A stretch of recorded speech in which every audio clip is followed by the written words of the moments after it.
What's going on, Jets fans? It is episode 48 of the Jets Today live stream show. I got a couple of familiar faces. We got James back after a week being off doing, what were you doing at work, man? That wasn't fun. Yeah. Yeah, no. Well, work is really never all that fun anyway, right? Not at all. And there was a little bit of a discussion going on before the show started. We were discussing Peeps. By the way, Matt O'Leary's here. Welcome, man. Thank you for joining us. How are you feeling? Good. I'm excited to be here. Excited to talk some Jets. I was saying before we got on, long overdue collab. So excited to get after it. Yes, absolutely. And looking forward to it. We were dumped with a ton of people, ton of questions. And I think, again, the last 2 weeks I've had, somebody come on that's doing Jets content. I think they're excited and they submit a lot of mailbags. So we'll go through all of those, and it may take the entire time that you're here. But we'll go through them, each and every one of them. And I want to thank everybody that's tuning in right now. Really appreciate you guys. You have been really attending, the shows and giving a lot of great comments and lots of talking points, which we really appreciate. So yeah, everything's all good. And Peeps, I got to ask, because it was something that we were talking about in the chat. James, Peeps or no Peeps? Peeps, but in a very small quantity. After a few of them, it could get a little bit sickening. So good candy, but in moderation. All right, Matt, Peeps or no Peeps? I gotta ask. I am anti-Peeps. I'm gonna take that stance. I know it's a hard one, but if we're going Easter candy, we gotta give me the Reese's Bunny or the jelly beans before I'm touching the Peeps. Yeah, the Reese's peanut butter cup eggs are delicious, and Peeps they're okay. Like James said, they're okay. My wife loves them, and for that reason, they kind of disgust me. I see her eating them, and I'm just like, nah, they're kind of overrated, I feel like. So, all right, we're going to go ahead and get started. We got the first mailbag right now. Maybe I should get my comment off the screen. That might be nice. Here we go. All right, first mailbag. I like this this question. This was interesting. He said, this is from PC, and he says, are any other fan bases as ravenous for content as our fan base? I swear these insiders drop offhanded rumors and innuendos knowing we'll attack like piranhas and click, click, click. So I guess we don't really have to get to the part where he's talking about the insiders, but maybe the part about our fan base as a whole, because I feel like I hear from other fan bases and comments on videos, and I see them in the stream sometimes, and they'll say like, Jets fans are really lucky. They have so many, different people that create content. What do you guys think about that? I'll go to Matt first. Yeah, I agree. I think Jet fans are lucky. I think we as Jet fans are lucky that there are a ton of options to go for content, which is not always the case for these some of these other fan bases and some of these other teams. So and I think we have a ton of quality stuff too. So I would agree. There is a lot of good Jets content out there. Yep. How about you, James? Any thoughts on that? Yeah, there's a lot of good Jets content out there, and I mean, really, like the fans are just starving for a winner too, right? So when you get all those rumors and stuff like that, it's like, all right, is this going to be part of the turning point for us that can finally get a talented team out there? So all the fans are starving for a winner, and I think all the content that's put out there, and it's really cool. Everyone works together, despite you think it'd be like a competitive space, and it's not at all. Nope. And I've seen that. I mean, it really doesn't make any difference. There's no impact on it, so it's pretty cool. Right. All right, good stuff. Let's go to some more hard-hitting stuff. We've finished the Peeps. We've talked about our ravenous fan base. So let's get to actual NFL draft and off-season content here. So this was a cool question as well, because I feel like we talk a lot about the Jets. It's all Jets. But there's a lot in the way, for the Jets for pick number 4 and for pick number 10. A lot has to go our way as far as who we get. A lot of people are clamoring for KT at 4, and 10 is wide open. There's a million different conversations going on, but Joseph Porter, he sends in the mailbag and he says, what do you think the Texans will do at 3? Their pick could change the whole draft for us. And I would actually argue 1, 2, and 3 could kind of change things. So we'll go to you, James, first. What do you think? What do you think the Texans will do? Because that was his question, but also you can talk a little bit about the Lions and the Jags. Yeah, I was looking at this last night and I was kind of thinking, like when was the last time we have no idea who's going first. We're a month out. We have no idea what's going to happen. At least 1, 2, but usually the first pick, you have some kind of idea, and that's kind of based off of the quarterback class too, right? If there was a stud quarterback, it'd be no question really. But and obviously the Jaguars have the first pick, but the Texans is the team that scares me for Kayvon Thibodeau because them too. They need help off the edge, and I understand, all the noise or what people want to say about him. I don't think it's ultimately true, but he's such a blue chip prospect that at that pick at number 3, if they don't want to protect or opt to protect, I guess Davis Mills, if that's going to be their quarterback. They go the edge rusher route and they just think Kayvon Thibodeau is too good to pass up on. So I do think it'll quiet down for KT. And number 3 with the Texans is a pretty good landing spot for him. Okay, there you go. Breaking my heart. Matt, what do you think? 3 and any topic, or excuse me, any of the other teams that are in the top 3? Yeah, I feel like really all 3 of those teams could take an edge rusher. Like you could make a case for any one of those 3 to take an edge, which is scary if you're hoping for KT to fall to the Jets at 4. But even if they do end up keeping Tunsil, which it looks like they're going to do, then I would still think if you're really trying to see what Davis Mills is, then you got to draft an offensive lineman. So I would think it's going to be Aquanu would be the pick there at 3. Would I be stunned if it was KT on draft day? No. I think, like I just said, you can make a case for any of those 3 teams to take an edge. But if I had to guess today, I'm thinking Icky is the pick. Yeah, and I'll throw out there the Jags. I know a lot of people are saying, or have been saying, Hutchinson, and then there was recently the talk about Trayvon Walker going number 1, which I find crazy. That would be surprising. That would be one of those draft moments where you'd be like, wow. But I feel like it has made sense all offseason for me personally for them to take an offensive tackle to help protect Trevor Lawrence. Whether or not they do that, but that's just how I've been feeling all offseason. Maybe that's my bias, being inserted there. But as far as the Texans go, early on, I was kind of hoping that they would go Kyle Hamilton. But again, not really sure that's going to happen anymore. He ran a 4.7 just recently, or 4.6 at the scouting combine. So I don't know. I think that probably what James said. I think that the safe money right now would probably be KT. And Lovie Smith spoke a lot about, edge rushers and pass rush in general being something that's super important. So, what are you drinking, Matt? Is it just water? If it's water, I'm a little bit. No, no. We're doing a little Old Forester today. Okay. Little bourbon guy. I like it. All right, good stuff. Let's go ahead. Let's move on. Yeah, it's kind of hard to know, guys, because like James alluded to as well, we don't know what number 1 is even going to be right now. So it makes it really, really difficult to predict what they're going to do at 3. All right, next mailbag. This is from Gringo on Twitter. He says, would you send the Tyreek Hill trade package for either A.J. Brown or Debo Samuel? I'm sorry, A.J. Brown, Debo, or DK Metcalf if one was available? And then how would you draft round 1 with picks 4 and 10? So pretty simple, but a great question, I think. Matt, you'll go first. What would you be willing to give if it's not the Tyreek Hill package? Who would you be most excited to give up a package for? That's a really I love all 3 of those guys, but for different reasons.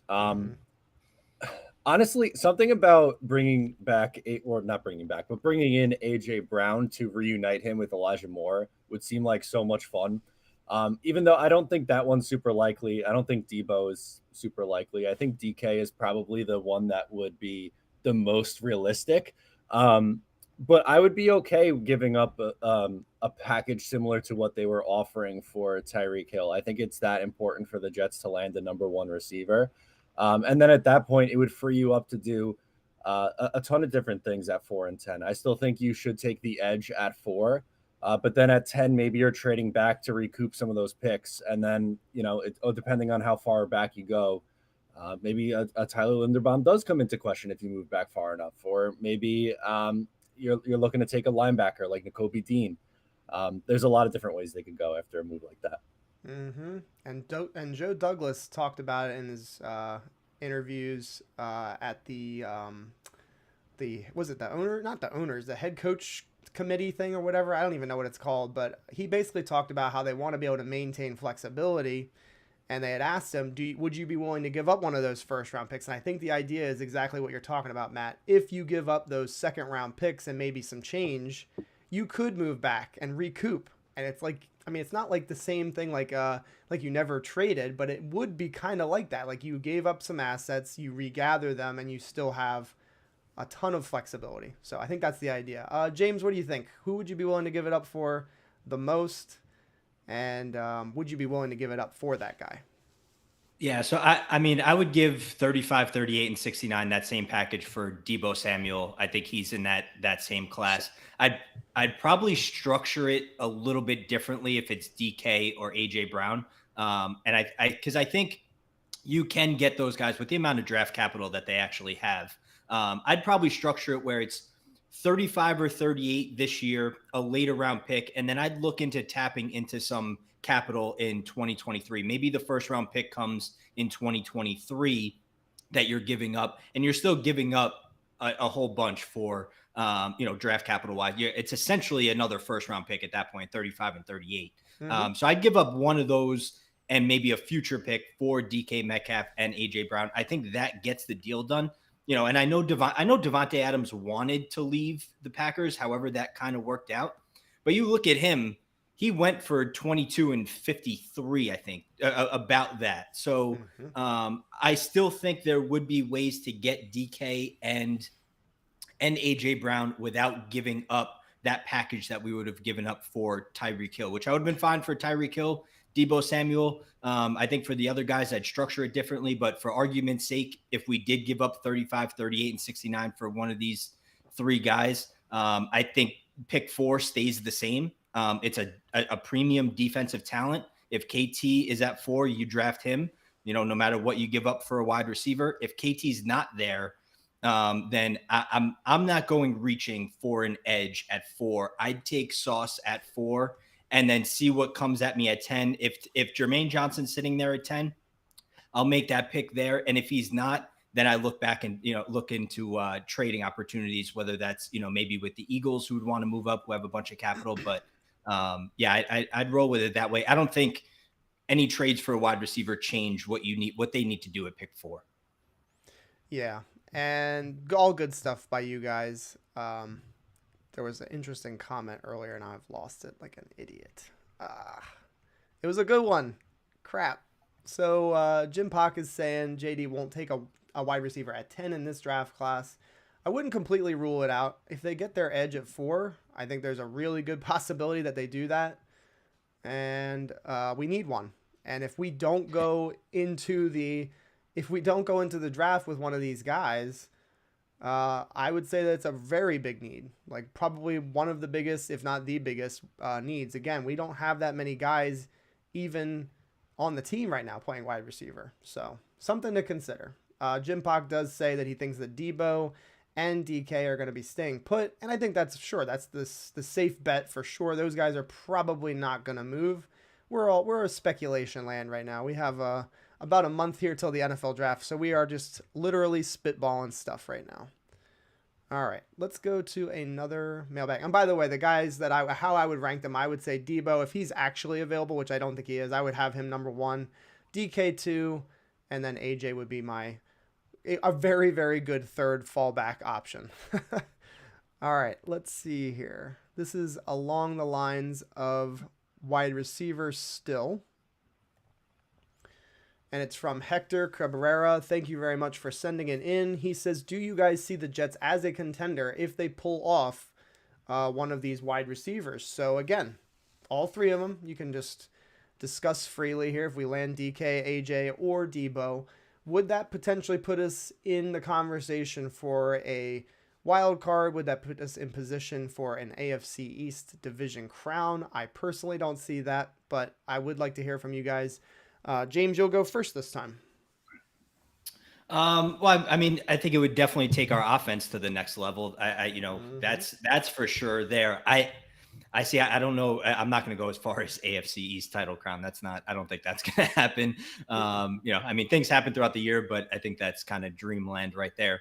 I think you're looking at probably contending for a wild card spot, trying to get in the playoffs at that point in time. Because I mean, I'll be honest, I say it all the time. This defense needs a whole heck of a lot of work. And I don't know if you guys have seen the quarterbacks in the AFC and these offenses, but if they don't if they don't improve on the defensive side of the football, it's going to be a rough one again. And I'm just being completely honest.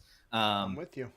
And so, yeah, no, I think it'll take the offense to the next level, but there's a whole heck of a lot more that goes on in football than just tossing the ball around to a wide receiver. So they still need a bunch of help in a lot of spots. All right, Matt, what do you got? Yeah, I wouldn't say contender status at that point. And I know like the rebuttal is going to be, well, then why would you pull a trade like that? And I think the answer is to really find out what you have in Zach Wilson. I think that's really the most important thing to come out of this year. Like, yes, we want to win games. And I think it's important to raise the level of expectation. Like another 4-win year isn't acceptable, but you also have to figure out what you have at the quarterback position. And I think getting him a legitimate number one receiver is going to help you come to that answer sooner rather than later. They're talking about your lights. Your lights are foo, foo, foo, yeah. Foo, foo. I don't know. I don't know what's going on. The lights all around the house are doing that today. It's all good. Sorry, guys. No worries. I don't think it's a big deal. All right. We'll keep it going here. What would I say on that one? I would say that the wide receiver position would be, like Matt said, huge help to Zach. And ultimately, it would be a little bit more fun to watch, which isn't a big reason to make the move. But again, for fans, I think it's hard to argue that getting one of those guys would really juice up Sundays and make it exciting. And ultimately, we have to help Zach be successful.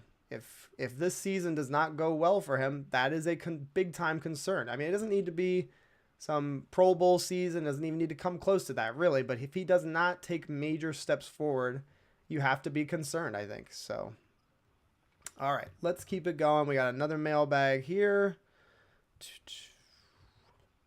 This is a good one, I thought. A lot of people are talking about Gordon right now. He was in New York just recently, actually. PC, he says, I want another big downhill running back. Do you like someone like Melvin Gordon, or do you spend a draft pick? I like Gordon and some of the other free agents available. You've got it mixed up. My lighting is good.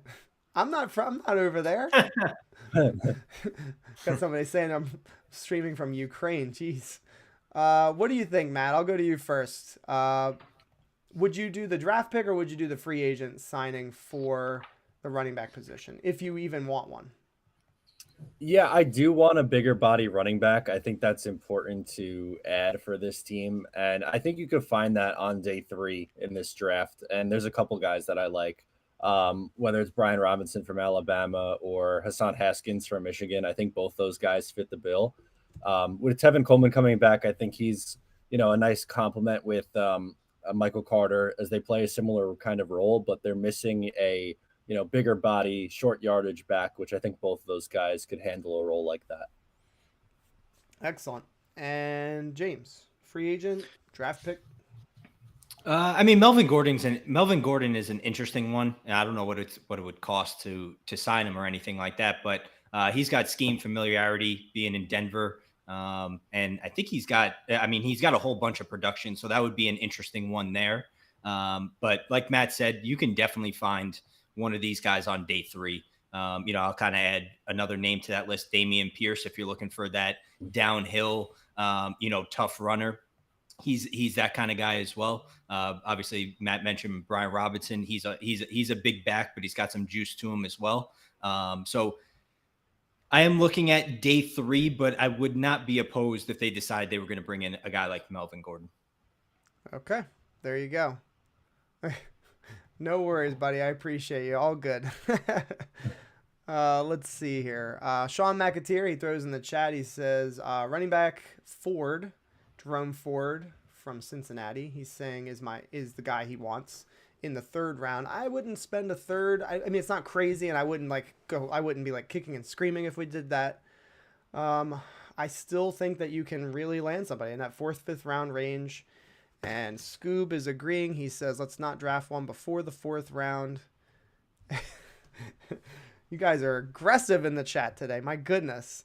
I will say that I prefer the draft. I don't hate the idea of adding Melvin Gordon, but I really do think that there are some backs in the draft that really complement what Michael Carter is and what he presents.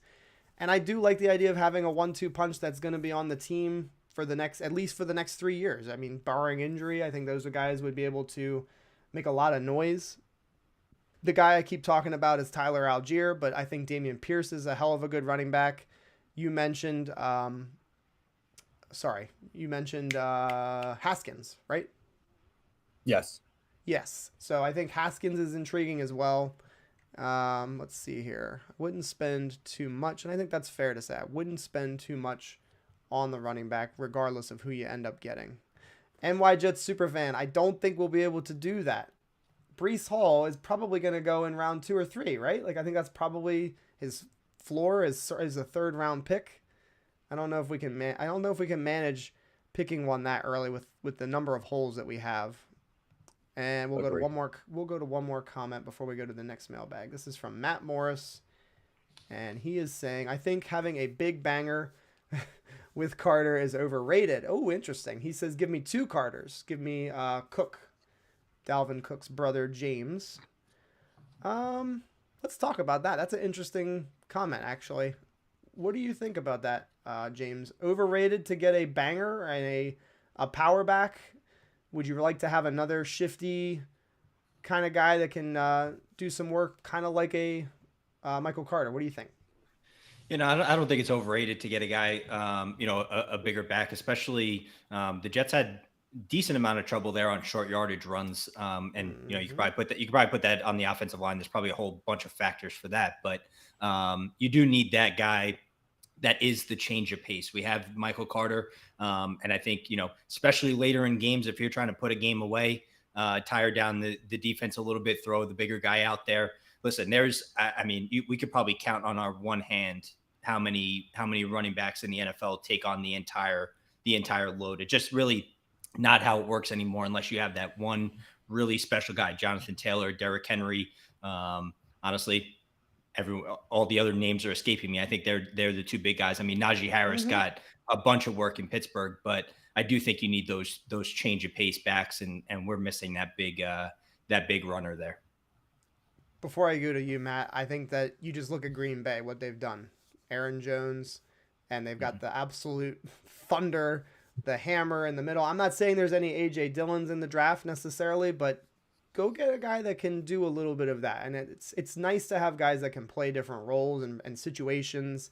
Situational football is a big deal. Matt, what do you think? Overrated to get a power back, or what are you thinking? What's your thinking? Excuse me. Yeah, I'm with you guys. I think it's something that's important because you kind of have like a lot of the running backs on the roster are pretty similar. Like even if you want to throw Ty Johnson in the mix, I know he had a really bad year last year, but he's kind of that similar style to the other 2 running backs. And like mentioned before too, they really struggled in short yardage situations. So I think it would be super important if they were to get a bigger body guy who can, punch it up the middle for 2 yards on 4th and 1. I agree. All right, good stuff. And we've got somebody from Ireland checking in, which is pretty freaking cool. So we'll read that comment and then we'll keep it going. I'm not going to say her first name because I'll probably butcher it, but Mr. O'Brien, I believe, he says, hey guys, Jets fans from Ireland, don't ask me why. It may be obvious, but if we get a prime wide receiver 1, it opens up so many possibilities. KT and Nakobe Dean would be my dream scenario. Dean and Mosley would be insane. I am not opposed to going defense early, even with both those picks. And I think that's kind of the idea, is if you are able to swing for a wide receiver in a trade, you can still go really, really aggressive towards the defense. And even if we don't trade for one of those guys, you still have the opportunity to, and again, I don't know how you feel about this, Matt. I think I know how you feel about it, James, but jumping up from 35 to maybe going and getting another guy that you feel really, really good about, I think is still in the cards. And I think Joe Douglas showed a willingness to do that last draft. So Thank you for the comment, Mr. O'Brien. I'm going to call you that from now on, Mr. O'Brien. It just sounds so fancy and official. Let's keep going here. We'll go to another comment, or excuse me, another mailbag. And this is from Bernie. Bernie, the Jets fan, and he says the top 3 edges are off the board. What do you do at pick 4? I love Big Apple Sauce Gardner at 4 and JJ at 10. He says Sauce will not be there at 10. Thoughts? So that's not a very good scenario. Maybe I'll kick and scream a little bit into my pillow and my on my couch for not being able to take the edge, because the first 3 being gone, I would assume you're probably talking about Trayvon Walker, Kayvon Thibodeau, and Aiden Hutchinson. I don't think it makes sense to take an edge at 4 in that scenario. So, Matt, what are you doing? This is a tough question, I think. It definitely is a tough question, but I'm not as high on Trayvon Walker as I think some of the NFL is. I think him going in the top 5 is a little crazy. I do too. So I might still take Jermaine Johnson if he's there, and I feel like I'm in the minority, but I also like George Karlaftis a lot, even though he seems to be falling in these mock drafts. But it'd be very difficult for me, no matter how. I mean, Sauce Gardner is phenomenal, so if they were to draft him, it's not like I'd be upset with it, but it'd be really hard for me to not take an edge and then run the risk of waiting to 10 and losing out on even more of them. So I think I would take my favorite still on the board at that point, even if it's not the quote unquote best value. Yep. You're going to have to be careful. James is a sauce. He's in the sauce pot right now, actually. He's literally marinating in the pot of sauce. So, James, well, I know what you would do at 4. Maybe talk about why you would do it, because I believe there's a mailbag later talking about cornerback. What are you thinking about Sauce at 4, even in this scenario? Let's just say, why would you do it, and maybe what would you do at edge since you're not taking one at 4? Yeah, so top 3 off the board. I'm assuming that's Aiden, KT, and maybe Trayvon Walker's. That's what I'm guessing. Yeah, that's my guess. Maybe JJ's the 3rd. Listen, if Trayvon Walker goes in the top 3, I think that benefits us, to be quite honest with you. There's a lot of project going on there for a team who needs to hit on this 4th pick, and a whole bunch of other picks. So, nothing against Trayvon Walker. He's, obviously a phenomenal athlete and, test through the roof. So that gets you in people's favor this time of year. But a lot of that just really didn't match the production and, didn't always play on the edge. So, you're looking at someone who I think he played less than about 800 snaps on the edge in his entire career. And certain guys have played at, 1,300 snaps at edge. So I'm sorry. I am so sorry. This is very rude of me. Not good etiquette at all. There's breaking news. Bruce Arians retired. No way. Yeah, Bruce Arians retired. Todd Bowles is the head coach now of the Tampa Bay Buccaneers. Sorry, you were in the middle of a big rant there, great. And I just saw it in the comments, and I wanted to make sure I confirmed it. It is official. Crazy. So yeah, Bowles is the head coach, you said? Bowles is the head coach, and Bruce Arians is retired. I'm shocked to hear that. I wonder how Tom feels. You can finish your thought, and I do apologize. I really just cut in there. I wanted to make sure I shared that with everybody. That's pretty wild. Yeah, no. Sorry about that. No offense taken. Yeah, no. So at 4, if those 3 go, I would take Sauce at 4. I do think Karlaftis will be there at 10. So if we do miss out on JJ at that point, I do think he'll definitely be there at 10, and I have no problem with that pick at 10 if he, to address the edge.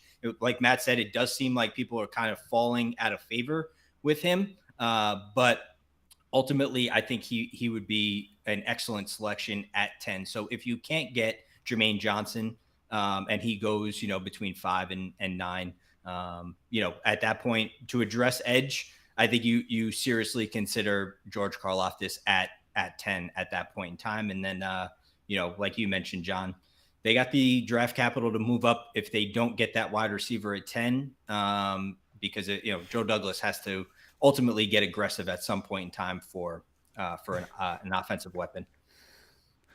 You're exactly right. AC says, get ready for some electric pressers in Tampa. Yeah, right. Oh my gosh. That's hilarious. Yeah. I think that there's a lot of people hot and cold on George Karlaftis. I think he'd be fine at 10. Like you said, I think that's a fine draft pick. And I guess ultimately that's one of the main reasons why I'm okay with taking Sauce at 4 in the scenario that KT is not there.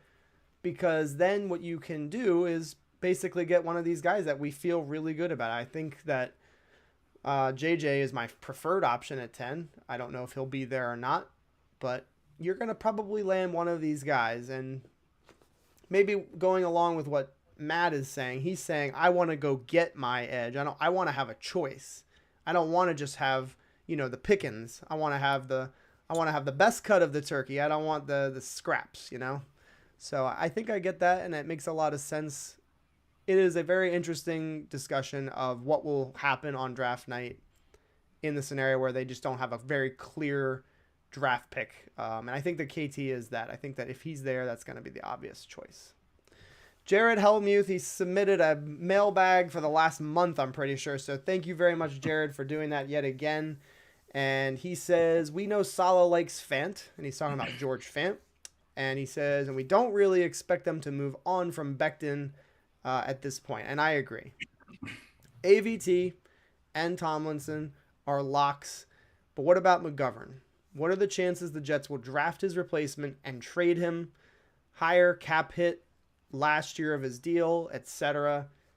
Let's go to James here, because I interrupted you last time. I'm going to let you talk now. I'm going to interrupt you again. What do you think?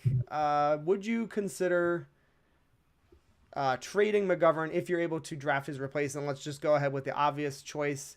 In a scenario where the Jets are maybe moving back from 10 or trading up from 35 and they land themselves Mr. Linderbaum, would you do it? I think I would consider it if you can draft his replacement. Yeah, I mean, if you draft Linderbaum, then there's really no reason to have that $9.5 million hit there. I think that's what McGovern would get paid, or what we would essentially recoup salary cap wise if he were no longer on the team. So yeah, if you go ahead and get Linderbaum, then I don't know how much draft capital you're going to get for Connor McGovern. So I mean, hey, listen, Joe Douglas kind of does have some magic in that hat when it comes to when it comes to trading. But at that point, if you do get a guy like Linderbaum, then yeah, I think you're looking to move off of McGovern, and if someone's willing to give you something for him, then even better. I know where I'm going with this one, but I'm going to let Matt. He's our guest. So what do you think, Matt? Would you do it in the scenario, or not? Would you do it? Do you think we could trade him in the scenario where we get Linderbaum? Yeah, I think so. And that wouldn't be like a take Linderbaum at 10. I think it would be like if he's falling and then you package some of those picks to move up into the back half of the first round and grab him. I think that's definitely more palatable. I'm not someone who wants to just take him with either pick 4 or pick 10 and just cut Connor McGovern to cut him. But if there's a scenario where they really like him and you could, get a reasonable package to move up and take him, or even I know it's going to sound crazy after all the hype that he's been getting, but I think there's a chance that he's there in the second round. And if they were somehow to get him at 35 even, then I think they would move on, no questions asked at that point. That is so there's a topic, and I don't know if we'll get to it before you end up leaving us. We'll see though, but that has to be one of the dream scenarios, right? Because that then you're landing Linderbaum in 35, which is just ultra value, I think, personally. That's just an outstanding draft pick if you can get him at 35. And then you have the opportunity to just even if you can't find a trade partner, you could probably just go ahead and cut McGovern, and then it frees up some space so that you have flexibility after the draft and post-June cuts. And that's kind of why I do like the idea. I'm not saying that they will end up doing it, but if they can do it, that really does open up a lot of, Joe Douglas, like you said, magic tricks. He can make some moves post the draft, which I really like. And there's some players still out there, and we'll talk about that later too, James. Some of the guys that are still available that could be had. All right, we've got a super chat from Philip Allen. Thank you, Philip, for the super chat. He says, Todd Bowles, now head coach of the Bucs. Since you sent the super chat, why don't we get some initial reaction, I guess? What are our thoughts on, how he'll fare with his second head coaching gig? He's got a pretty good team. What do you think, Matt? Matt, what do you think? Mr. Todd Bowles in Tampa Bay, what do you think? Tampa Bay, sorry. Tampa Bay, that's right. I think Todd Bowles is one of those guys who's a really good coordinator, but I have a lot of questions about him running a football team. And I obviously significantly better situation. It's his second go around, so maybe he's learned from the last time, but it wasn't pretty. He wasn't a very good game manager. I thought he was a little too conservative too many times where he would punt down big. Not that they'd necessarily be down big with that roster, but just I think the conservative mindset at times could hold him back. And now, I mean, there's this team with Super Bowl aspirations and a little bit of a question mark at head coach. I don't know. It's not the best. Yeah. The one thing I'll point to before I kick it to you, James, is the stuff with Muhammad Wilkerson, and that's a sad story, honestly. Muhammad Wilkerson is a pretty depressing thing. His career really went off the rails there, and he had some off the field stuff going on. But as the head coach, though, you cannot have guys like sleeping in meetings, showing up late, and he was making excuses about how your alarm clock sometimes doesn't go off. That was one of the things he said in a press conference, which to me, that's not the kind of message you want to pass along to your team. So, James, what do you think? Yeah, no, I mean, I'm kind of interested in like how it ultimately unfolded with like Brady just came back, what, 2 or 3 weeks ago? I mean, I wonder if there was any kind of indication that this would ultimately happen. But yeah, I mean, Todd Bowles, it obviously didn't work out for us. He's got a better roster now. But how do they work it out with him, calling the defensive plays, but, and ultimately kind of being head honcho as well, because the time management, the punts, none of it was great other than the first year, when we had our almost playoff appearance, but that's about it. It's going to be interesting to see how he works with a guy like Tom Brady, who's so kind of, straight lined in everything he kind of does. Well, and now I'm wondering, like, maybe that Miami crap. I wasn't buying any of that. Maybe there's something. Maybe there's something to this. Maybe maybe Tom and Bruce. I don't know. Maybe there was something going on. I don't think that's the case though. Bruce was he was kind of at the end of his career there, even after the Super Bowl, and I'm surprised that he waited till this point. But maybe he was just trying to figure things out. Maybe he wanted to make sure he really was going to retire, unlike Brady retiring and then unretiring. So he's a hell of a head coach. Great coach in the NFL for a really long time. Coached some unbelievable quarterbacks, and you got to give him some credit for that, right? Like, I mean, even if you don't say like, oh, he's the reason why Peyton Manning became Peyton Manning, he was the coach at the time when he was young, and Ben Roethlisberger and a bunch of other guys too. All right, cool stuff. Let's go on. And we're going to go to, this was a really involved question. And James, you saw this one during the week, but it's actually kind of interesting, and it seems more complex than it really is. So I'll read it, and then I'll try, if I need to, I'll do what I do best, which is to explain things as a teacher. How do you see Mike LaFleur using these top wide receiver prospects? For example, Drake London, like Cup in the Y, Davis X, Moore Z type of thing. And then he says combo that with Moore and Wilson moving and lining up anywhere and everywhere. And then he also throws out another package. He says two tight end jumbo set with Davis and Burks on the outside.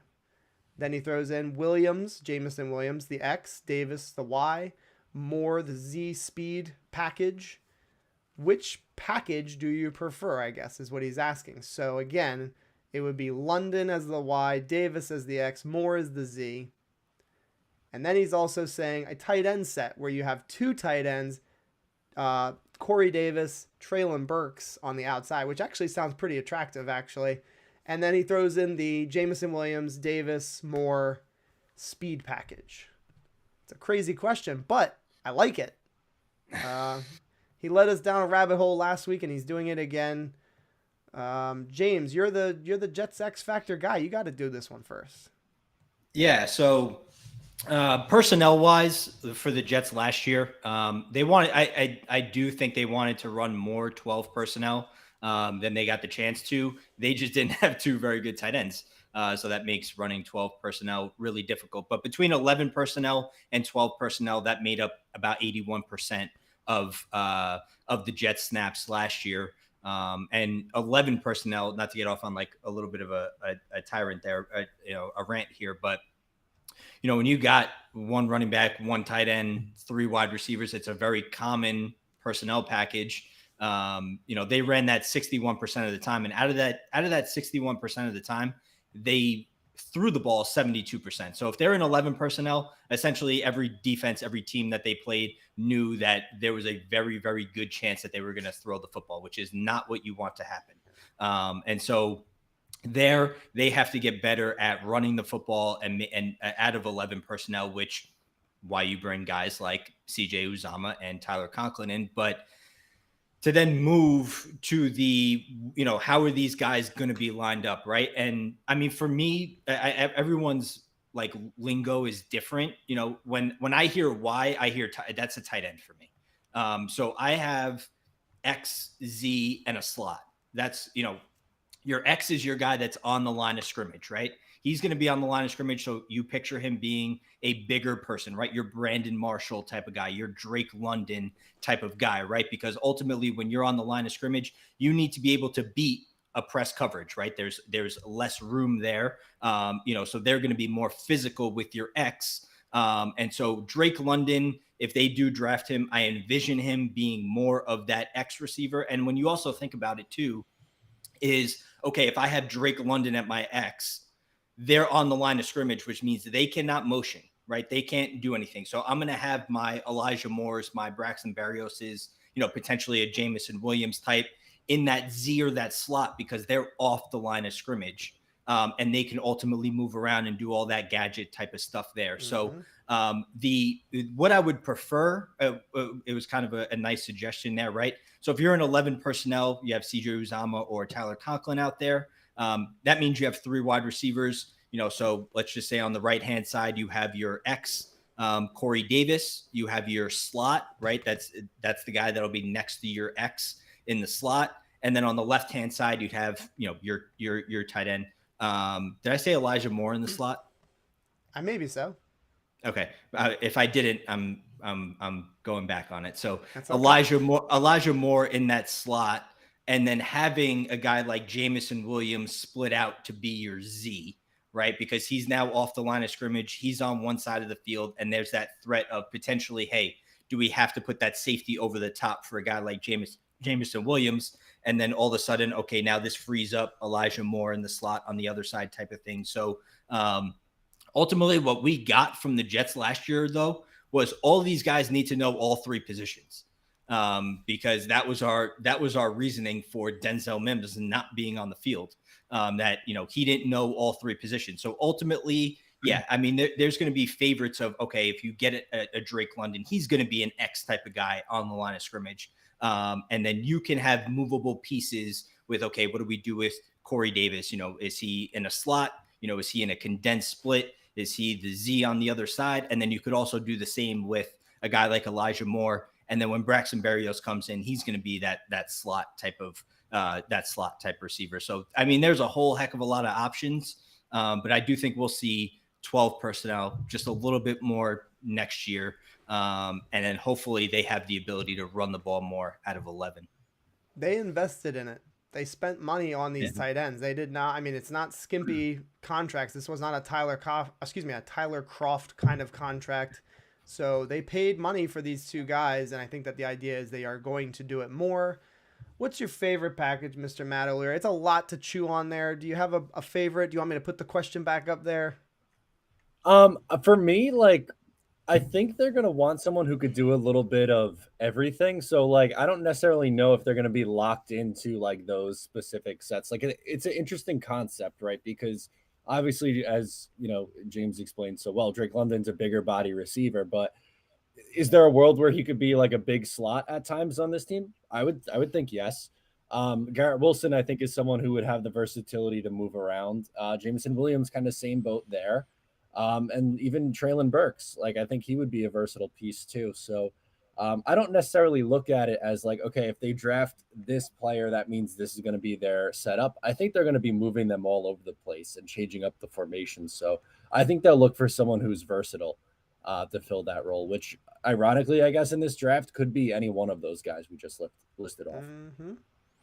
To answer your question, Grant, I like the idea, and I don't even know if Traylon Burks is necessarily somebody that I'm like dying to have. I think he would be very interesting because I think that LaFleur could draw some really cool stuff up with him.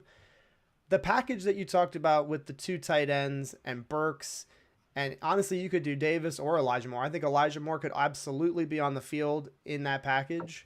To me, that's very intriguing, and I love the idea of running out of the out of the 2 tight end set and building off of that to play action. We did not have that as part of our game, and there's so many, you watch the NFL, or excuse me, you watch around the NFL and you see all of these plays where they do these play action plays, and tight ends, it's just a quick, easy throw, and that's what we need to see more of. And again, the being able to run the football out of that formation is going to be really, really important, and it certainly didn't work last year. So fingers crossed. There are so many different people in the chat right now, guys. Thank you guys so much for throwing all of these, different comments in here. I am doing my best to read them, and we are almost done with the mailbag. If you have not hit that like button, go ahead and do it right now. And I will go ahead and take a short commercial break here to let you know that if you have been off on planet Mars and you don't know who Matt O'Leary is, go ahead and look in the description. Check him out.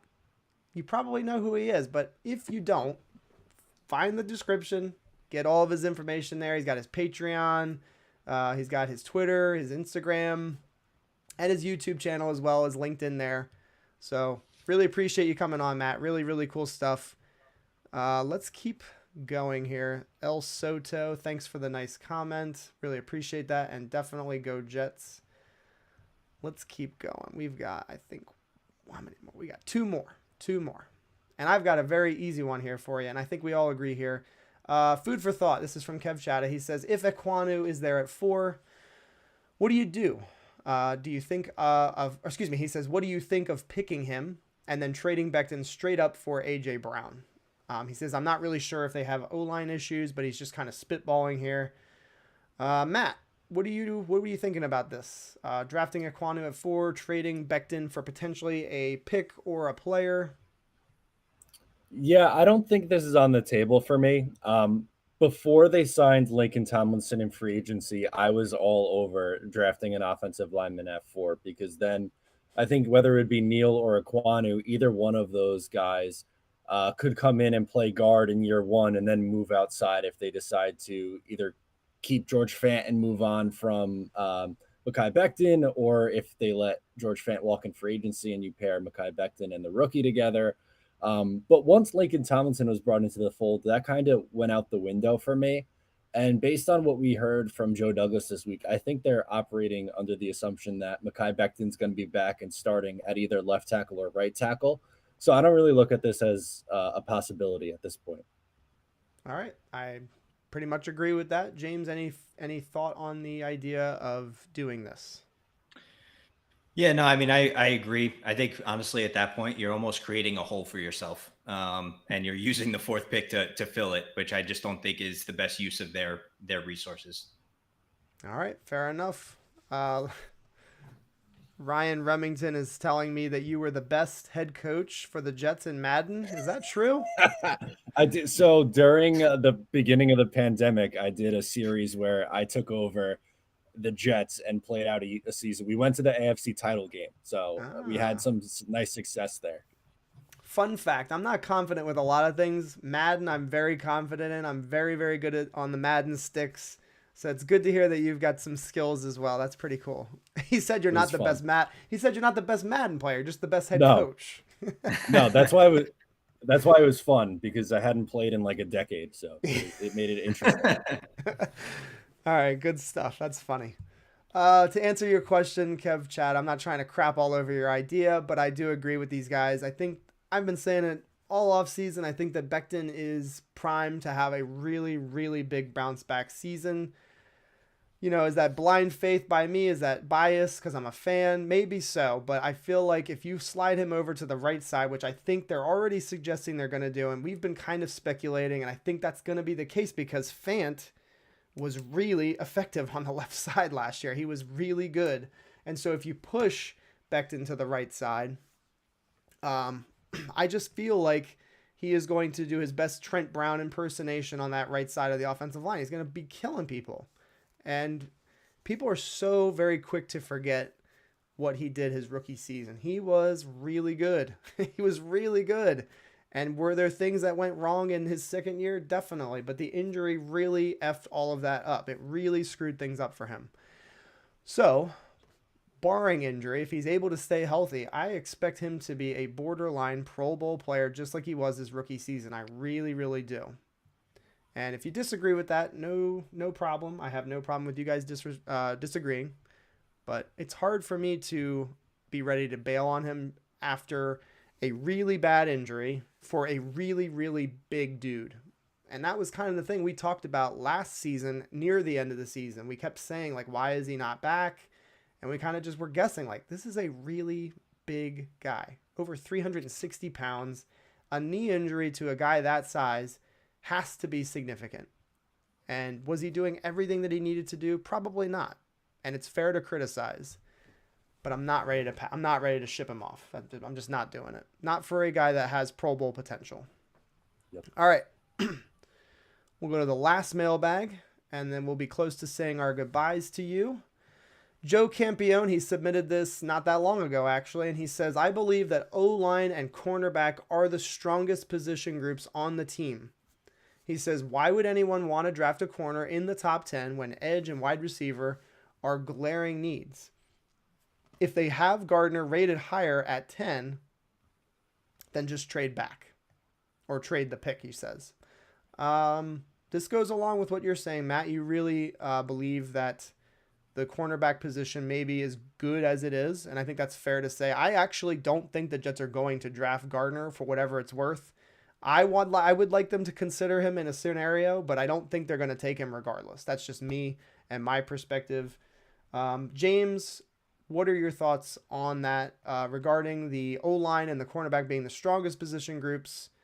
Do you think it makes any sense for them to be doing this? And we know you already kind of agree that it does. Do you agree? Do you agree that offensive line and cornerback are the strongest position groups? Well, offensive line is absolutely up there. It might be the strongest position group when you think about everything as a whole. Cornerback is an interesting one for me because DJ Reed, I thought, was a great value add for them. They needed to add to that room, no doubt about it. Bryce Hall has taken, a nice step, right? He was a really good player, I thought. It's just where I come at with Sauce is we don't have a cornerback like him. That's just the fact of the matter to me. And when you're picking at 4 or 10, I mean, listen, in my opinion, he's not going to be there at 10. So if we don't take him at 4, we don't have any chance. I think the Giants take him with either 5 or 7 if he's sitting there. And so where I'm just coming at is I don't want to just say, I think we're good enough there. So let's just try to pick someone who we don't like as much, but it fits a bigger maybe need. And maybe that makes no sense. And maybe I'm kind of alone on it. I'm willing to die on the hill. I got it. Mm-hmm. I just think at pick 4, you have to take someone with elite level game-changing talent. And I do think that is Sauce Gardner. And if KT's not there, he's my pick at 4. I just think, when we had DJ on, he was kind of talking about how Saleh and, some of the defensive coaches think that corner is a bigger need than I guess the outside world projects it to be, because even though San Francisco and teams like that didn't spend, high draft capital, those guys turned into extremely great players, right? You think of Richard Sherman. Richard Sherman was a later round pick, but ultimately turned into somebody that was an elite level talent at the position and changed the way that they played defense. And I do think Sauce Gardner is that. And one of my other points too is it felt like we played so much man coverage on third down. Like every time we talk about the Jets defense, it's like, oh, they just were keep everything in front of them. Bend, don't break, blah, blah, blah. And then they're playing man coverage on 3rd and 19 against the Eagles and can't get a stop. So if we're going to play that much man coverage and we need to get off the field on third down, then I do think he needs to be in that conversation at 4. Okay, there you go. Preaching, baby. We got some hot sauce in the chat, actually. Anthony G with the hot sauce. He says, I don't think Sauce makes it to 4. Ooh. That is hot sauce, indeed. Matt, I already know where you stand on Sauce, so you don't have to necessarily talk about that. You can if you want, of course. Do you think offensive line and cornerback are the stronger position groups? I think there's a case to be made that cornerback's pretty strong. Yeah, I would say that it's pretty strong. Strongest, I don't know if I would go that far, but I do really like the group. I think Reed is definitely, he was brought in here to be a starting outside corner. I know because of his size, some people get worried about if he could continue to play at a high level on the outside. I don't see that as an issue. I really like Bryce Hall a lot. I think he is definitely a number 2 corner. If you want to make the case that he's not a number 1, I could, that's fine. But I think he's a very good player, and I am comfortable with him as a starter on this team. For me, I think if I'm adding to the cornerback room at this point, it would be in the later rounds for more depth. And there's obviously scenarios where they could take Sauce Gardner and I'd be okay with it. It's kind of dependent on what would happen the rest of the draft. And he is unique. He's a very unique player, obviously, and would be able to help out in those man coverage situations. So it's not like I would be mad with the pick. My preference is just to attack the defensive line, more specifically on the edge, because of how important the pass rush is for this defense. And that's ultimately the direction I think they'll end up going. There you go. Awesome stuff. And I do want to honor your time and I do want to respect your time. So guys, again, thank you, Matt. I want to let you know how much I appreciate you coming on. This was a lot of fun. Cool to have you talking on the channel. And I look forward to seeing you later. I think that I was invited to join on day 2 for your live stream for the draft. So I might be popping in and I'll see you then, man. And I really just want to say again, thank you very much for coming. This was great. Yeah, my pleasure. Looking forward to it. The draft is going to be an absolute blast. I know this is our favorite time of the year as Jet fans, but yeah, this was a ton of fun and definitely going to have to do this again. Yep. And perhaps maybe the draft will be less exciting. Maybe we'll have picks that are so far down the line we don't even really care anymore. That'll be a nice change, right? That would be a welcome change, that's for sure. All right, there you go, guys. Matt O'Leary coming on Jets Today. All of his stuff's in the description. Have a great night, Matt. Have a great night, Matt. I will talk to you soon. Have a good one, Matt. All right, thanks, guys. Take care, buddy. You too. All right, there he is. He's gone. Thank God. I mean, he was talking too much, right? I couldn't get a word in. It was just getting on my nerves. Just kidding. Yeah, he's great. Just kidding. Yeah, he was awesome. And the show's not over. Thank you, HD Marino. Really appreciate that. It is a long freaking wait till the draft. We still have a little bit less than a month to go here. I'm glad you laugh because I feel like I have to poke at people or else I'm not having fun, right? You gotta jab at people. That's the only way to have fun here. All right, let's keep it going here. We just finished the mailbag, and again, for the millionth time, the mailbag comes out starting on Sunday. I send a mailbag on Twitter, on YouTube. I send it on Instagram. Right, exactly. Now you're getting it. He's a friggin' freeloader coming on my show thinking he's the man. So anyway, in all seriousness, guys, if you did not have your questions read while we were doing the mailbag, this is kind of like my reminder to you. If you'd like at least one question hit on from you, submit a mailbag. You'll have a chance for it to be selected, and we can we can do that. And I agree, Robbie Oki is solid as iron with his takes for sure. Yep. All right, so mailbag is done. And also, before we move on here, I do want to let you know, excuse me, and I mentioned it in my videos this weekend, I am giving away a jersey for the NFL draft. All you got to do is be a subscriber. So if you are watching this and you're not subscribed to the channel, go ahead and hit the button. Give yourself a shot at the prize and also some really good Jets content if you ask me. I'm a little biased, but we've got all kinds of stuff here on Jets Day. We got the film breakdowns here with James. We got our weekly Wednesday show. We've got videos on the weekends. So really appreciate all of the support that you guys have given us. All right, let's move on. We are done with the mailbag. And let's talk a little bit about JD's press conference. And by the way, James, we're gonna talk about this, and then we'll get to your film, because I know you also have to leave at 9:30. I got people coming on and leaving. It's like the whole night. It's maybe I'll get my wife to come on. If you guys want, if you want Mrs. Jets Today to come on the show, let me know, guys. James, Joe Douglas talked, and I just want to hear what your thoughts were, specifically on the comment about how he had said that this team needs to be playing competitive football in, I believe he said December.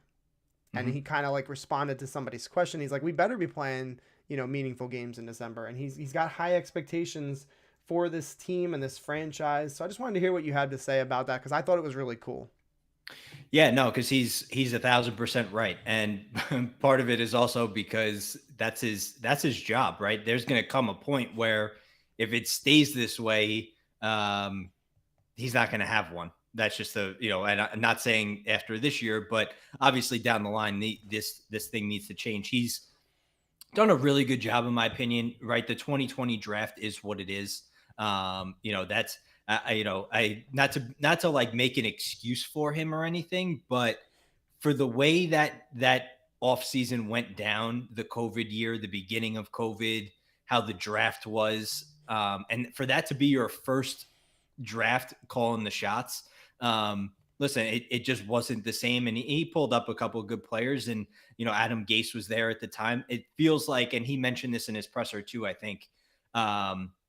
That him and Saleh really kind of do see more eye to eye on certain things, in the trenches, whether that's offensive line or defensive line. I think they have their favorites in Douglas on the offensive line and Saleh on the defensive line. But I think they see more eye to eye. They see the plan. And I like it because he knows he needs to be aggressive. I'm kind of getting to the point where I would really be shocked if we're picking 4, 10, 35, 38, and 69.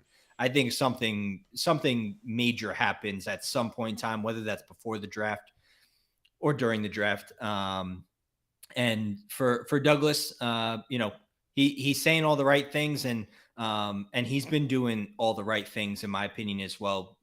Even though we didn't get Tyreek Hill, he showed he's willing to swing for the fences. And I don't think that's going to stop, this offseason yet. Yeah, and I just loved it. It got me fired up. There's not a lot that really fires me up during the offseason, but that was one of the things. I feel like it was great to hear, because we get those mixed responses from Woody Johnson. Whenever anybody mentions, like, and I get it, he doesn't want to make a playoff mandate. Okay, great, that's fine. You don't have to do that.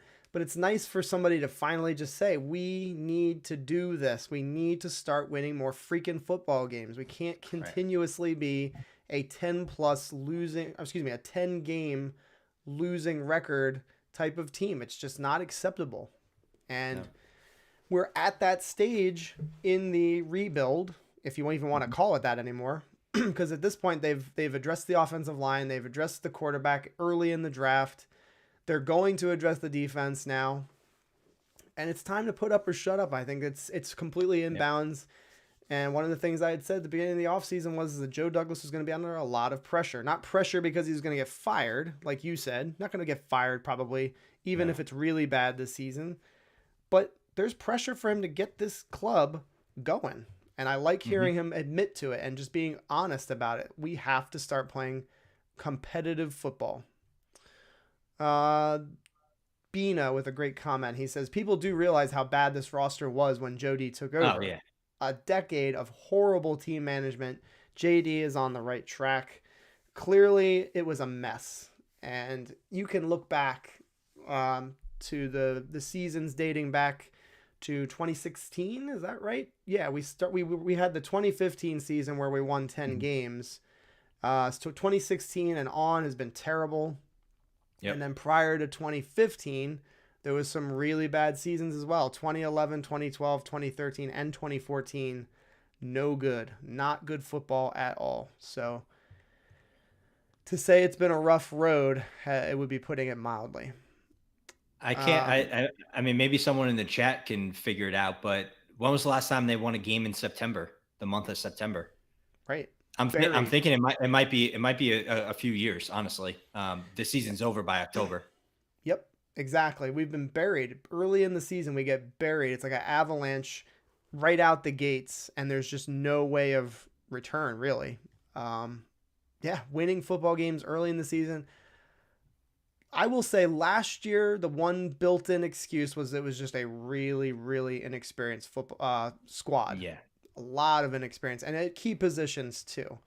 That will not be the case moving forward, even going into next season. I know there's still going to be a lot of young players, but there's experience at some really important positions. Michael N. points out that we won some games during Sam Darnold's rookie. Oh, he said we won. Was that the last one? Great question. Fantastic question. That was certainly probably the last week 1 win, right? Because that was week 1. It was, yeah. Monday Night Football against the Lions might have been our last September win. It's possible. That's insane. I remember watching that game going absolutely berserk. I mean, I think every Jets fan was. Started out so horrifying with the pick 6. That was intense. All right. We are going to move forward here. And like I said, James is going to do a film breakdown right now for about 20, 23 minutes or so. And then we will move forward. I'll stick on here on the show after he's gone for a little bit. Get some more of your questions, more of your comments. And then we'll call it a night. And it'll be episode 49 next week. And Jake Asman will be on the show next week. So if you thought that the collabs were done, we're going all the way to the NFL draft and beyond. I still have hopes to get Richie from Jets Media. Ryan's already good. He's coming on after Jake Asman. So it's just, again, it's collab after collab. So I hope you guys appreciate that. And yeah, so let's go ahead and let's do this. Let's do our film breakdown of one of my favorite players. And honestly, it's gaining momentum for me personally because I feel like we shouldn't be ruling out the option of drafting him, whether it is at 10, whether it's a trade back slightly from 10, or whether it's from jumping up from 35, sort of like a AVT type of trade. I don't think it's out of the question. I think that's something I would like to say. He kind of reminds me of kind of like a Tyreek Hill with the insane speed, and Joe Douglas is a speed junkie. He is a freak for speed. So, James, I'm going to get yourself on the screen here, and then I'm going to let you talk. So I'm done talking, and it's all you, buddy. Cool. Yeah, no, I think you're absolutely right because, clearly they were going after a guy like Tyreek Hill, right? So, they're looking for that speed. Corey Davis, isn't much of a burner in my opinion. Elijah Moore provides, the technician ability, right? And he also has the ability to go deep too. This is different though. This is a different kind of cat. He's got a level or a switch that just not a lot of people have. And if he never tore his ACL, I'll be quite honest with you. If he never tore his ACL, I would have had not much to talk about with 4 and 10. If we're being honest, I would have been KT or Sauce at 4, whoever's available, and then Jameson Williams at 10. And we move on to thinking about what we're adding in the second round. He's that dynamic. And I think he was at the pro day doing a couple things today. Only 2 months out. So he's going to get there. This isn't, Boobie Miles in Friday Night Lights where he's got to pack up the locker and that's it. You may not get him for week one, but we have to start thinking about more than just week one of the Yeah. season That at this drives me point, right? crazy. I keep hearing that on social media. People talking about, well, is he even going to be ready week one? Like, who gives a flying you know what? Like, Yeah. why should that be a reason why we don't draft Jameson Williams if he's not ready for week one, week two, week three? I could give two you know what's. If he's the best Right. wide receiver and if Joe Douglas is in love with him, I feel like that is BS. Don't care if he's ready for those first couple of games. Sorry, I had to say that. It's crazy.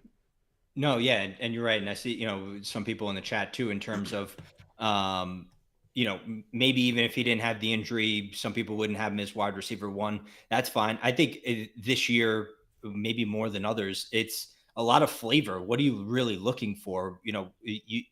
All these guys have an argument. The one thing that's for sure is no one in the class has the on switch that he has. And so this first play here, I'm just going to get right into it in terms of, okay, what makes this guy so special? And it's his ability to outrun whoever's playing man coverage on him. So he is towards the field. So Alabama's just got a wide receiver that's in motion to the field. He's on the line of scrimmage there. The Miami defender that has his hands up, he's right across from Jameson Williams there. Mm-hmm. They're going to be one-on-one with safety help. So now, listen, there's not a whole lot to it in terms of once he gets off the line of scrimmage, John, you can run it if you want. So he's basically going to run a corner route, but he's going to kind of angle it where he gets inside of the defender, right? And they're essentially at one point in time, probably about the 15-yard line. They're about even. Yep. And then you could see at about the 20-yard line, that defender realizes he doesn't have a chance in hell. He starts grabbing. And at this point, I mean, the separation is just different. Right. And the interesting part, and what I like about him so much, is there's no angle that you can play as a defender. Like, look where that safety is. He's taking a pretty good angle, if we're being honest. Against any probably normal wide receiver, normal person there, he probably cuts him off at probably about the 20, maybe the 15. And so he's an angle breaker. There's just no angle for him once he gets going. That kind of speed, there's usually just no kind of answer for. And what the Jets need is a guy that can create separation against man coverage. And so he gives them a little little two-way go off the line of scrimmage. He gets inside, and once he gets inside, it's kind of game over from there. So that was the introduction to Jameson Williams for Alabama. That was the first game that they played against Miami, and he had I think it was maybe like 4 for 160 or something like that. And so this obviously a 94-yarder puts that number pretty high. So I started out with the fun stuff. Yeah, I saw that. I watched a couple of the plays before we went live, and I was just chuckling to myself. This guy is different. Yeah, because this is, I mean, like, because there's no reason to hide it. Like, listen, there are certain things that guys do well, right? When we broke down Garrett Wilson, it was the technician in the route running ability that we did. That's what made him special. That's what makes him special, right? What makes Jameson Williams very special is his ability to get, be that deep threat. I think actually Connor Rogers had mentioned that, one of his comps for Jameson Williams was Mike Wallace, which is actually a pretty interesting comp there for, a guy who has this deep threat ability, and Mike Wallace had himself a heck of a career. And so Jameson Williams here, this is the SEC championship game against Georgia. And I will make note that the safety, so Jameson Williams is the wide receiver down below in the boundary. And sorry, for some reason, I got like a kind of a blurry copy of the SEC championship game, but it's okay. So Jameson Williams is at the bottom. He's on the line of scrimmage. He's got a man pressed playing corner. So he's facing press coverage here. And that Georgia's in a too high look. So they're in a too high look there. That safety to Jameson Williams' side is Lewis Cine. And so we know what kind of speed that dude has. The corner, he played a pretty good game in the national championship. He did not play very, very good in this SEC championship, but he gets him off the line of scrimmage. He gives him a little outside move to once again get inside, right? Which ultimately is good for Jameson Williams in a sense. The corner didn't do a very good job because the corner, I should say, wants to keep him inside because you want to get him towards that safety help. So realistically, the corner actually does a good job. I should take that back. He does a good job because you want him going inside to where you have safety help. And so he gets the inside release. The corner thinks he's all well and good. And then what Jameson Williams does is he gives a little stutter step right there to where he gives that little stutter step as where, it's essentially a double move, right? He's just saying, okay, I'm going to try to get the corner off my back by potentially showing him that I'm going to run a curl, a stop, or maybe I go inside, maybe it's a dig. And at this point, they're even at this point, right? And that's that gear that's that second gear that he has. A lot of guys don't have.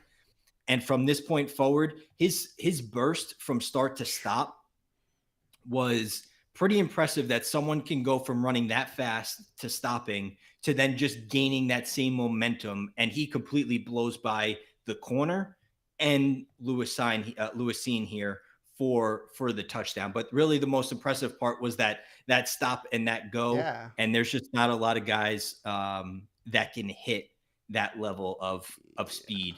It doesn't even especially coming. Sorry, I didn't mean to interrupt you. It just doesn't even look like natural what he's doing. It's like incredible. He's like really, yeah, it just gets a ton of separation there from that one little move. And you can see Lewis Cine's trying to even catch up, and he was the deep safety.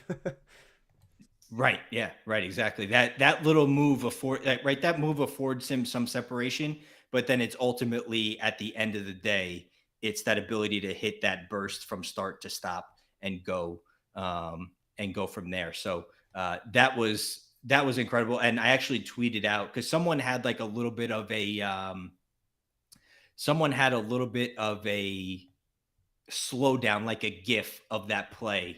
And I tweeted it out because you could see where it's just like, all right, they're even, he stops, and then all of a sudden he's just gone, and that's it. It happens so fast. Yeah. And this one here I added in for a little bit of fun, right? Just kind of, again, it's the start and the stop. So it's just a screen pass. Jameson Williams is at the bottom of our screen to the field there. Off the line of scrimmage, right? So when we talk about personnel wise, he's someone, you can move around. Really just a quick screen here for Jameson Williams. He makes a couple moves, and you could play it there, John. I don't know if it's sure. Yep. Yeah, you could play it there. Right. So he's in a position where, all right, he's got to make a couple guys miss, and he does do that, which is incredible. But when he's at the 50-yard line, right? He's at the 50-yard line when he decides he's going to turn it up the field, and he just slices right through for an additional 10 yards. Yeah, he picks up 10. He picks up an additional 10 there, where it's like, all right, okay, you don't want him really to dance all that much. Sometimes that doesn't work in the NFL. But when he decides he's going to turn it upfield, there's just not a lot of, I keep saying it, but there's no one in this class that does it the way he does it, right? So one thing and with this play here, one thing I'm kind of learning is, all right, I could show you all the great plays and stuff like that. Sometimes it's just, sometimes there's plays that are just not that great, and people need to know about that too, because it winds up where it's like, okay, I talked about this guy all draft. Why does he stink in the NFL? Like what is it? And sometimes, for him, he was playing most of the year with John Mechie, who's on the field there. He's at the bottom of the screen. John Mechie was Alabama's technician, right? He was the Elijah Moore type of player where his route running, his savvy, that's what wins him or won him a lot of routes at Alabama. So Jameson Williams was afforded to be that guy that, okay, when we need a big play, we could go to Jameson Williams. When we need that first down, when we need that short yardage play, we can go to John Mechie. And so here, Jameson Williams, he motions out to the field. And this is the first play of the game versus Tennessee. And you could just see it's very like lackadaisical and how he's kind of running his route. It's not very sharp. He's going to run a post here, which really kind of, it looks like it's supposed to be a dig maybe. And so he's kind of high in his break. And when he comes out of it, the ball's on the money and he just completely drops it. And I'm like, all right, well, that's not too great. It's not that it's an issue, like an issue, but it did happen a couple times here and there, right? Tennessee, he bounced back in the game, but I was like, all right, first play of the game, he's open. With a guy like him, if he is a little bit more crisp in his route there and he really cuts that in, looks the football in, catches it with his hands, he may score a touchdown on this play. That's how fast he is there, where if he catches it there, I'm not really sure if he turns it inside, that safety doesn't have a heck of a lot of a chance to catch him. It does kind of look like a dig way he goes toward the middle of the field after he makes his cut, and it is super rounded out. It's pretty obvious there. Yeah, it's very rounded out. And so it was a play that I didn't like, and I kind of wanted, and I did back-to-back didn't like plays here. Just to kind of show, listen, he's that deep threat. Sometimes it's just not perfect underneath. And that's, again, we talk about it being flavor. And here, Alabama's running an RPO. And so essentially what they're looking at is, okay, we have 5 linemen and a tight end. So we have 6 blockers for the run. And LSU is going to have 7 defenders in the box. So Bryce Young is thinking, okay, I don't have the numbers. Sleepwalking against Tennessee is understandable. It is understandable. And so Bryce Young is thinking, okay, I got 7 in the box. They're playing some form of man coverage, 3-on-3 on the outside. So he's going to actually fake it to Brian Robinson.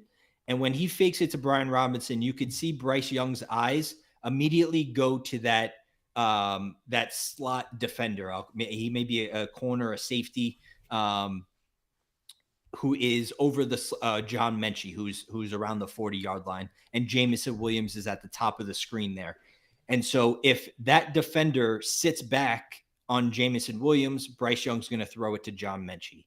If that defender comes up, then he's going to throw the slant to Jameson Williams. So that defender does come up to John Mechie, and he's going to throw it to Jameson.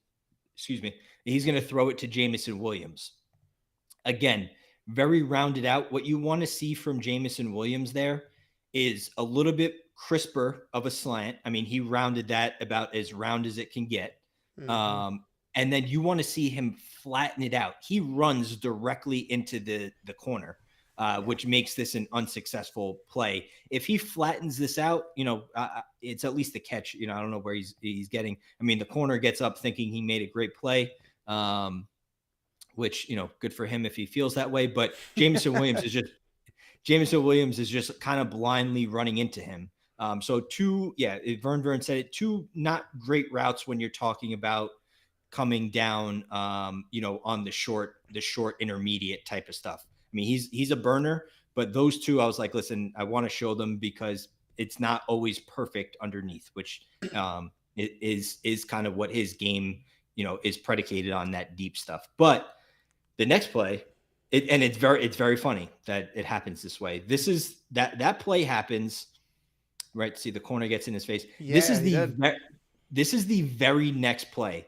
And probably why you shouldn't get up in Jameson Williams's face, when most likely the reason the play was unsuccessful was him and not you, is Jameson Williams is in the slot here, to the field. And so he's going to run essentially a post route, but he's running it very, very deep. And so the slot defender and the safety, they seem to basically be bracketing Jameson Williams to where the safety is going to get over the top and the slot defender is going to kind of trail him underneath. The problem is it just doesn't work. I don't know what LSU saw on film. This was later in the year that made them think this was gonna work. But Jameson Williams helps himself out here. He's more savvy on the deep passes, which is fine. But when he runs this, he actually gives about a little bit of an outside step, right? So about, you can run it, John, probably about eight or so yards in, he's acting like he's going to go outside, which actually turns that safety to thinking he's going to need to play the sideline outside there. So he gets out too far wide. And then that's when Jameson Williams cuts it back. And there was no chance for that underneath defender to stick with him. And so he kind of deceives the safety a little bit there with trying to say, okay, I may run a corner or I may go up the seam here. And then once that safety turns his hips too far to the sideline, it's too late for him. And with his speed, there's going to be no underneath defender. I don't know if that's a linebacker or maybe a safety that came down. But he does his little dance, and that's awesome there. And so the LSU game, I pulled a lot of clips from there because there were some good, there were some great, there were some, in between. He had 10 catches for 160 yards in this game, and that one touchdown. So that deep threat. And then, you look later on and you're like, all right, well, the one route against Tennessee wasn't great. The one route earlier on against LSU earlier in this game wasn't great. Now this is, at this point in the game, it's 20-14 Alabama. It's late. I think there's like 4 minutes left. Jameson Williams is at the bottom of the screen. He's got a condensed split there. And that corner is essentially on an island by himself, which is not a great place to be. And with the condensed split, that corner is actually playing inside leverage. So Jameson Williams essentially has him right where he wants him. And this was a crisp route. It's an out route. And I was looking at it and I was like, you know what? I really hope that he would be able to run those other routes, those underneath routes, just like he ran this one. And so what he's going to do to create the separation on the out route is he knows the corner's playing inside leverage. So he's going to attack that inside shoulder just a little bit more to keep him inside and then break on the outside. So you could see he's deliberate in his route on this point in time, right? He's not rounding it off. He sticks that foot in the ground and he gets to the sideline and then he just does what he does. He gains another 7-8 yards because of his speed there. But when I was looking, I was like, you know what? I really wish that he would run some of those underneath routes a lot more like this one. So he's capable of doing it, no doubt about it. And this was a big moment in the game. This gave Alabama a first down and essentially ended LSU's chances of any kind of comeback there. So Jameson Williams, this was good. And then trying to think what else I think I have more, right? I think there's more. Yeah, there's one or two more. Cool. There we go. Yeah, no, that's okay. Yeah, because here I mentioned John Mechie earlier. So John Mechie, he tore his ACL against Georgia in the SEC championship game. And so that took a lot out of Alabama on offense because Jameson Williams kind of had to do different things now. Cincinnati was not going to let him beat them deep, and Alabama was predicated on running the football, controlling the line of scrimmage, getting the ball out of Bryce Young's hands pretty fast.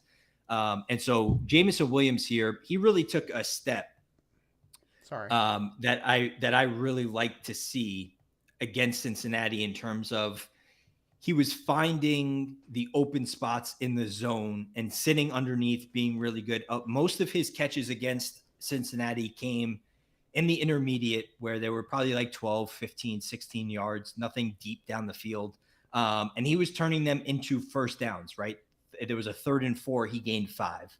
There was a 3rd and 14 that he gained 12, and Alabama ended up going for it and getting it, right? And then this one here is actually a 3rd and 16, and he gains 20 on this. And he's the number 3 to the trip side. So he's in the slot, or I guess you can call it the slot for lack of a better term.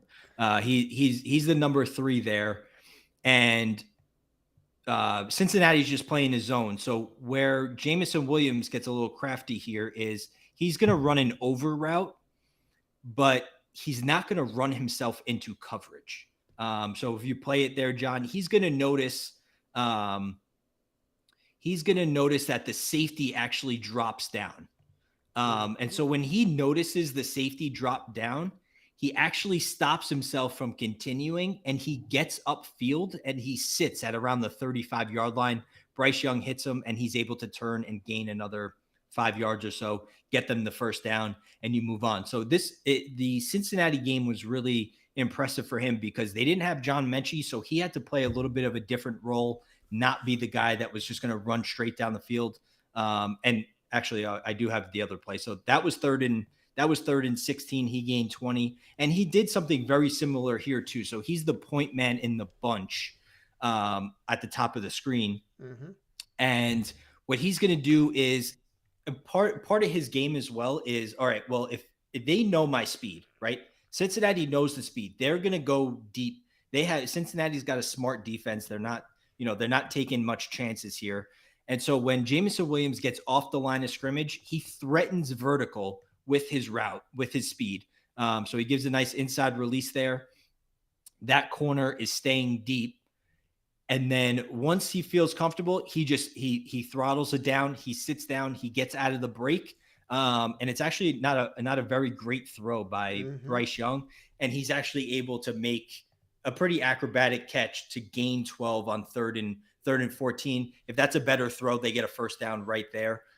So in the game against Cincinnati, we saw a different Jameson Williams, which lets me believe, okay, he is the deep threat, but there is more that we can tap into there in terms of him finding the open zones, being maybe a more crisp route runner underneath, and also being kind of savvy in terms of how he gets open, in the zone. So definitely a great talent, a talent that the Jets really don't have in the room. So it'd be a nice addition for him to be able to take the top off while Elijah Moore is kind of running underneath, and you have your more physical Corey Davis there. So I don't think it's out of the question whatsoever for the Jets to essentially say, okay, if he's sitting there at 19, 20, or, whatever it might be, you go up. I don't know if it's going to work out at 10. They very well could. But, at that point, you're probably looking at, if they can't get KT at 4, you're probably looking at an edge pick at 10. And then I think Jameson Williams will be there somewhere around the teens. And maybe you make that move to come up and grab him. But he's a phenomenal talent. You just don't see guys with that kind of burst very often. It's very rare. Yeah, and twitchy. He's not just like straight line speed too. He actually has stop and start speed, which is pretty impressive. Sure. Dude, I want to thank you again for another film breakdown, another awesome film breakdown. And I do want to, like I said, I want to respect your time. It's 9:30, so thank you very much for coming on as always. And we look forward to having you next week, man. I'm looking forward to it next week. Yeah, it's a big week again, so I look forward to it, and I'll talk to you during the week, man. Sounds good. I'll talk to you. Thanks again, John. And all right, man. Have a good night, everyone. Thank you very much. Now it's just me. Little old me. So you guys had a lot of really good comments and a lot of good questions. Excuse me. And Jets NY 102. I do not believe he'll be there. And Kev Chadda mentioned it himself. Talked about how teams like Kansas City, even Green Bay. I think Green Bay is a threat to land Jameson Williams, and I think that they would be also willing to trade up. I don't think those teams are afraid to make a move like that. There are clearly win now teams. And James, you're not watching right now probably, but a lot of people are complimenting you as they always do on a great job. Great breakdown. Takes his time with it and really breaks it down for us so we can understand it. He's the John Madden of Jets Today. So good stuff. I don't really have much more to say, guys, other than the fact that I've had a great time tonight. And if you haven't hit the like button, go ahead and do it right now. And I think that's going to be a wrap. I think we're going to save some of the topics for next week. And again, we have Jake Asman coming on. And we've got, every week after that, we've got somebody coming on. Ryan from Jets Talk 24/7. But if you guys want to throw your couple of quick more comments in there, I'll read them, and then I'm going to bounce. I'm going to head on. upstairs and get my butt into bed. 1189 Paris, and you were loading up the comments all night. Thank you very much for doing that. He says good teams can afford to take chances on players who are hurt that should have been drafted sooner. And you are right. And I think I'm of the mind where I think it's a risk for everybody, right? Like it doesn't really matter, what the team's scenario may be. I think that any team could benefit from having him, and I know you agree with that. I personally, I think it makes too much sense for Joe Douglas and the Jets. They're clearly interested in a guy like a Tyreek Hill, somebody that can really get downfield and attack. And so I'm with you. And I think that it's very intriguing, and it's definitely an option for the Jets and some other teams. Jets media I have not scheduled with, but I've reached out to him, and it's looking like we're going to do something after the draft. I also talked to Leger Douzable. I don't know how to pronounce his name. He's for SNY, and he said that he would be willing to come on as well. So yeah, lots of different collabs coming up.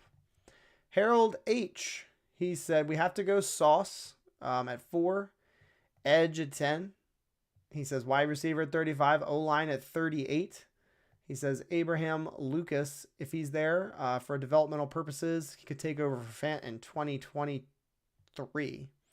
And I do think that makes sense. Getting another offensive line in the mix to develop. And again, depth. You need depth on the offensive line. We've seen how many injuries we've had over the years at the offensive line.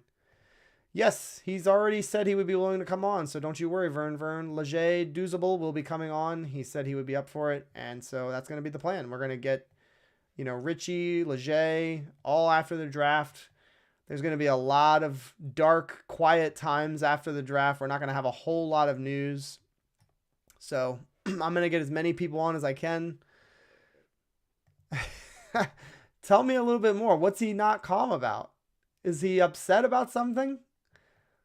I would love to know. Is he upset that we didn't trade for Tyreek Hill? I like Jake Asman a lot. He was on the channel about a year ago, and obviously his channel has exploded. The guy is just a content creating machine. He prints it out like money. I wish I had the time to be able to do what he does. He really pumps out a lot of content, as you guys know. Definitely want to hear from Leger. Please ask Leger if he can ask Bart Scott's join. How cool would that be? I don't think Bart Scott would do that, but that would be incredible. I don't think Bart Scott does a lot of streams. That would be amazing. I would love to talk to Bart. He wants the Jets. Oh, wow. Interesting. So Jake Asman says at least 8 wins. I don't mind having high expectations. I don't mind anybody having high expectations for our team. I think the Jets Central last week, he said it best. I think you're looking at like 6 to 7 wins right now. I think that's the realistic approach. But there's no reason why the Jets can't win 8 games. And maybe that's what Jake is saying. Why can't the Jets win 8 games? We've seen teams in a very similar scenario with a young quarterback and big off season, and they just kind of skyrocket. I say, why not 2? I just think I'm going to say 6 to 7. Frank, no, we had Matt O'Leary on, and Jake will be joining us next week. So, yeah, I was upset about not getting Hill. I was very depressed for about a day or two. I've come out of not my actual depression. I was very frustrated. That's probably the better word, right?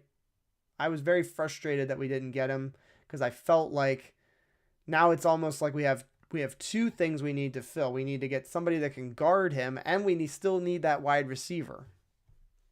So that's kind of the idea. All right, guys, that's going to be it. That's episode 48 of Jets Today. Episode 49 is going to be a big old barrel of monkeys, and I look forward to having you guys.